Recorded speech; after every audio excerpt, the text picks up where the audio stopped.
Assalamualaikum warahmatullahi wabarakatuh. Para penikmat jalan tengah di mana saja berada, mudah-mudahan saat ini kita semua dalam kebaikan. Pada kesempatan ini saya akan bercerita kisah di zaman Nabi Musa. Bahwa diceritakan dulu di zaman Nabi Musa bahwa ada umat beliau yang ibadahnya luar biasa. Hari-harinya itu dihabiskan dengan melakukan amal soleh. Dan konon umat Nabi Musa itu umurnya itu panjang, ratusan tahun. Sehingga bisa dikatakan umat Nabi Musa ini sudah beribadah kepada Allah Subhanahu wa Ta'ala itu selama ratusan tahun. Dengan ibadahnya yang ratusan tahun ini, maka orang ini ingin tahu di mana sih posisinya, di mana sih derajatnya, surga yang mana yang akan dia diberikan oleh Allah Subhanahu wa Ta'ala. Sehingga orang ini pun menemui Nabi Musa.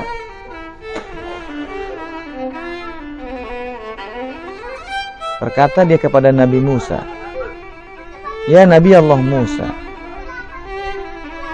aku sudah beribadah kepada Allah Subhanahu wa Ta'ala ratusan tahun. Aku menyembah Allah Subhanahu wa Ta'ala itu sudah ratusan tahun. Dan sebisa mungkin aku jaga diriku dari hal-hal yang dilarang oleh Allah. Oleh karena itu,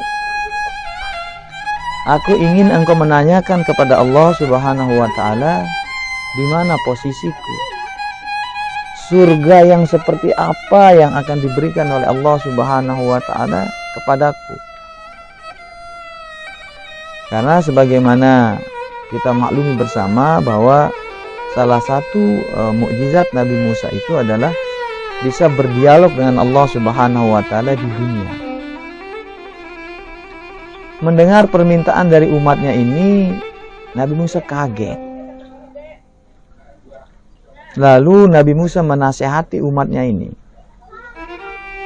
teruslah beribadah, teruslah menyembah Allah Subhanahu wa Ta'ala. Tidak perlu kamu bertanya derajatmu kepada Allah Subhanahu wa Ta'ala. Tidak perlu kamu bertanya surga yang di tingkat berapa yang akan engkau diberikan ganjaran oleh Allah Subhanahu wa Ta'ala. Umatnya ini menjawab, "Tidak, aku ingin tahu balasan dari semua ibadahku ini, supaya aku tambah bersemangat untuk menyembah Allah Subhanahu wa Ta'ala." Karena terus didesak, akhirnya Nabi Musa pun mengiyakan permintaan umatnya ini. Beberapa hari kemudian, Nabi Musa bermunajat kepada Allah Subhanahu wa Ta'ala di atas bukit Tursina. Dia bertanya kepada Allah Subhanahu wa Ta'ala tentang pertanyaan umatnya kepada dia. "Wahai Musa," kata Allah Subhanahu wa Ta'ala, "apa yang ingin engkau tanyakan kepadaku?" Nabi Musa menjawab, "Engkau mengetahui apa yang akan aku tanyakan, karena sungguh engkau maha mengetahui apa yang tidak terlihat, apa yang terlihat, apa yang ditutup-tutupi, dan apa yang terang benderang.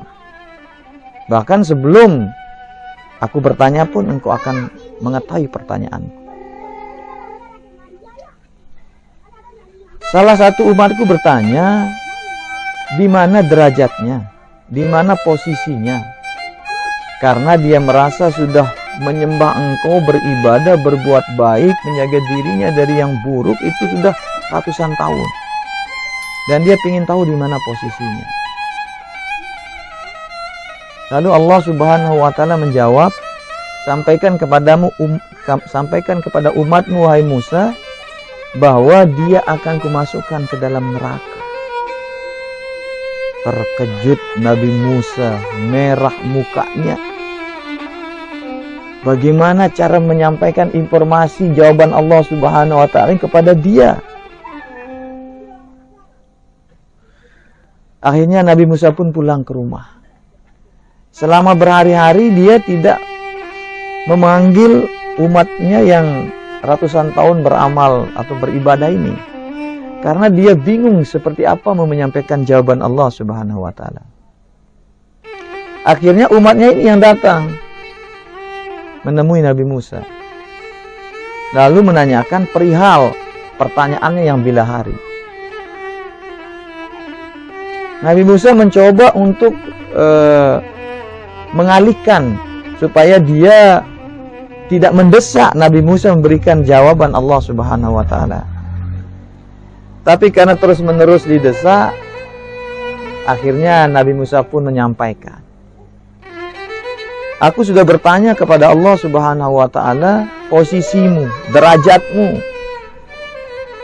Dengan ibadahmu yang ratusan tahun, Allah Subhanahu wa taala akan memasukkan engkau ke dalam neraka. Berbeda dengan Nabi Musa. Nabi Musa ketika mendengar kabar ini, dia terkejut dan bingung akan menyampaikan apa kepada umatnya ini. Umatnya ini begitu mendengar jawaban Allah Subhanahu wa taala, dia tersenyum.